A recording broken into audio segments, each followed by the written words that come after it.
बिस्मिल्लाहिर्रहमानिर्रहीम। अस्सलाम वालेकुम। Welcome to educational cycle. आज की जो हमारी वीडियो है इसमें हम सीखेंगे कि हम अपनी वोकेबलरी को किस तरह इंक्रीज़ कर सकते हैं। हम कुछ ऐसे वेज़ पढ़ेंगे जिनके ज़रिए हम अपनी वोकेबलरी को इंक्रीज़ कर सकते हैं। आज की जो वीडियो है इसमें मैंने 6 वेज़ बताए हैं, 6 तरीके बताए हैं जिनके ज़रिए आप अपनी वोकेबलरी को इंक्रीज़ कर सकते हैं। और आई होप कि जब आप इन तरीकों को अपनी डेली जो आपकी लाइफ है उनमें आप अगर वोकेबलरी को इंक्रीज़ करने के लिए आप इन्हें ऐड करते हैं तो आपकी वोकेबलरी डेफिनेटली इंक्रीज़ होगी और ये बहुत ज़्यादा बेनिफिशियल भी साबित होंगे। तो आज की वीडियो में हमने 6 तरीके सीखने हैं जिनके ज़रिए हम अपनी वोकेबलरी को इंक्रीज़ कर सकें। सबसे पहला जो तरीका है वो है डेवलप अ रीडिंग हैबिट। ये तरीका बहुत ज़्यादा इंपॉर्टेंट है। ये हमें भी पता है कि हमारी जो रीडिंग है वो हमारी वोकेबलरी को बहुत ज़्यादा इंक्रीज़ करती है, क्योंकि जब हम रीडिंग करते हैं तो हम नए-नए वर्ड से इंट्रोड्यूस होते हैं, हमें नए-नए वर्ड सीखने को मिलते हैं जिसकी वजह से हमारी जो वोकेबलरी है वो बहुत ज़्यादा इंक्रीज़ होती है। और ये ईज़ीएस्ट वे है कि आप अपनी वोकेबलरी को इंक्रीज़ करें। मतलब वोकेबलरी तो चाहे उर्दू की भी हो सकती है, इंग्लिश की भी हो सकती है। तो आप अगर अपनी उर्दू की वोकेबलरी को इंक्रीज़ करना चाहते हैं तो आप मतलब न्यूज़पेपर्स पढ़ सकते हैं, बुक्स ऐसे पढ़ सकते हैं। इसी तरह इंग्लिश की वोकेबलरी जो कि हमारे जो स्टूडेंट्स हैं उनकी लाइफ में तो बहुत ज़्यादा इंपॉर्टेंट होती है, इंग्लिश बोलना भी और इसकी वोकेबलरी का होना भी। तो आप इंग्लिश की जो वोकेबलरी है वो भी जो न्यूज़पेपर्स आते हैं उनसे आप अपनी वोकेबलरी को इंक्रीज़ कर सकते हैं। आप बुक्स पढ़ सकते हैं, नॉवेल्स पढ़ सकते हैं, उनके ज़रिए जो आपकी वोकेबलरी है वो बहुत ज़्यादा इंक्रीज़ होती है, क्योंकि आप उनमें ऐसे वर्ड्स देखते हैं, पढ़ते हैं जिन्हें आपने उससे पहले नहीं देखा होता। तो इस तरह जो आपकी वोकेबलरी है वो इंक्रीज़ होती है। सेकंड जो हमारा तरीका है वो है यूज़ द डिक्शनरी।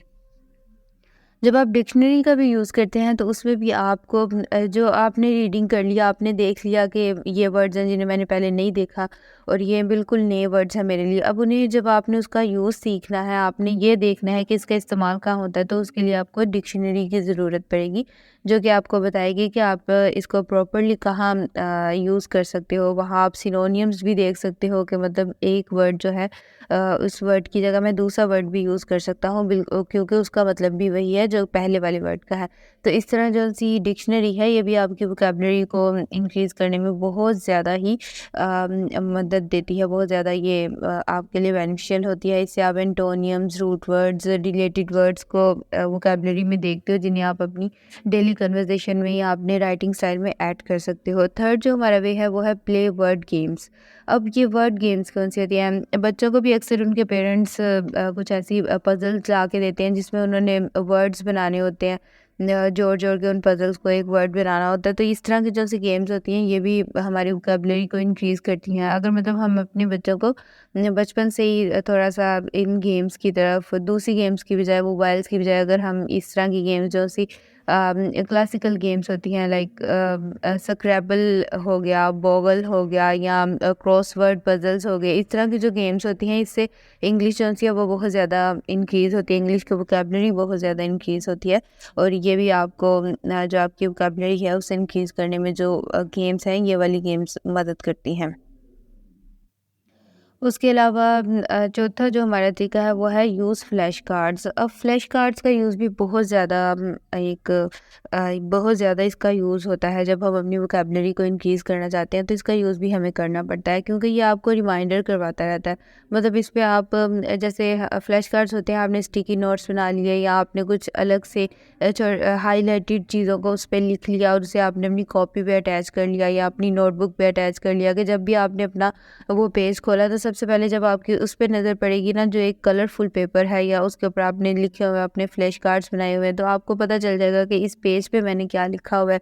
वो आपको रिमाइंडर दे देगा। वो मतलब आपने अगर वोकैबुलरी के कुछ वर्ड्स लिखे हुए हैं तो जब आप अपनी नोटबुक को खोलते हो, मतलब हर रोज़ अगर खोलते हो तो वो वर्ड्स आपको बार बार याद आएंगे, फिर आपको उनका यूज़ करने में भी आसानी होगी। तो फ्लैश कार्ड्स उनसे ये भी बहुत ज़्यादा मदद करते हैं। ये कन्वीनियंट और ईजी वे है कि आप अपनी वोकैबुलरी को इंक्रीज़ कर सकें। और अब तो मतलब जो से ऐप्स हैं, अब तो सिर्फ ये नहीं कि हम सिर्फ कुछ नोट्स बना के अटैच करें, उसके अलावा बहुत ज़्यादा ऐप्स हैं अवेलेबल हैं हमारे वेबसाइट्स अवेलेबल है जो कि जिन पे हम मतलब फ्लैश कार्ड्स बना सकते हैं।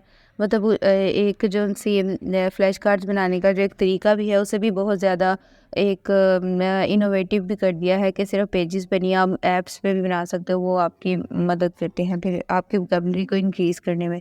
फिर जो हमारा 5वां तरीका है वो है subscribe to word of the day feeds. अब ये क्या है? ये एक ऐप है जिसे आप इंस्टॉल करते हो और वहाँ से आप फिर रोज़ाना एक वर्ड जो सा होता है वो आप सेंटेंस में यूज़ करते हो। फिर आपको फ़ौरन से फीडबैक मिलता है कि ये आपने ये जो वर्ड है इसका इस सेंटेंस में यूज़ ठीक से किया है या नहीं। तो इस तरह भी आपको पता चल जाता है कि मैंने जो वर्ड सीखा है, जो मेरी वोकैबुलरी बनी है, क्या मैं उसका इस्तेमाल सही से कर भी रहा हूँ या नहीं कर रहा। तो मुख्तलिफ़ वेबसाइट्स हैं, मुख्तलिफ़ ऐप्स हैं या ईमेल हैं या मेल हैं जिनके ज़रिए आप अपनी जो वोकैबुलरी हो वो इंक्रीज़ कर सकते हो। तो इससे भी आप बहुत ज़्यादा नए-नए वर्ड्स को सीखते हो। तो subscribe to word of the day feeds ये एक ऐप है जिसे आप इंस्टॉल करके वहाँ भी आप अपनी वोकैबुलरी को इंक्रीज़ कर सकते हैं।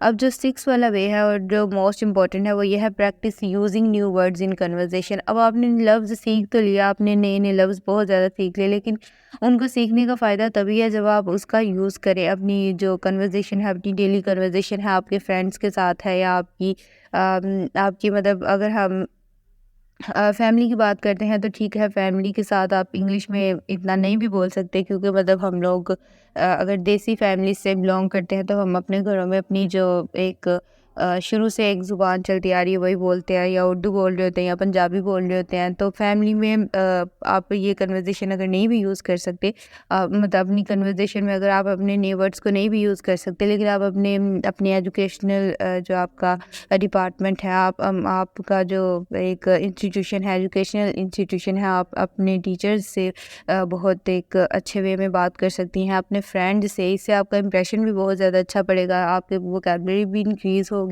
और आप का जो एक वे ऑफ स्पीकिंग है वो भी जो है वो इन्हेंस होगा और कन्वीनियंट भी लगेगा।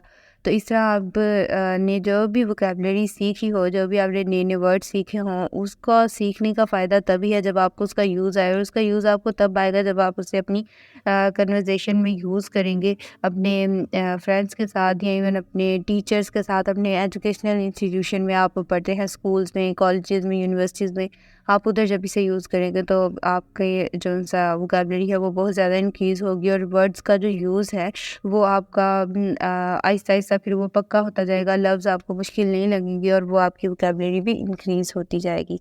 तो आज के वीडियो में हमने 6 तरीके पढ़े जिनके ज़रिए से हम अपनी वोकैबुलरी को इंक्रीज़ कर सकते हैं, 6 ways to improve your vocabulary. तो आज हमने 6 वेज़ देखे जिनके ज़रिए हम अपनी वोकैबुलरी को इंक्रीज़ कर सकते हैं। सबसे पहले था develop our reading habit, second was use the dictionary, third play word games, fourth use flash card, fifth subscribe to word of the day feeds and last था practice using new words in conversation. तो I hope कि आपको समझ आई होगी। Please अगर आपको समझ आई है तो आप मेरे चैनल को सब्सक्राइब करें, शेयर करें, कमेंट करें और आप मुझे कमेंट्स में बता सकते हैं कि मैं अपनी वीडियोस किन टॉपिक्स पे बनाऊँ। मैं इंशाल्लाह उन पे भी बनाने की कोशिश करूँगी।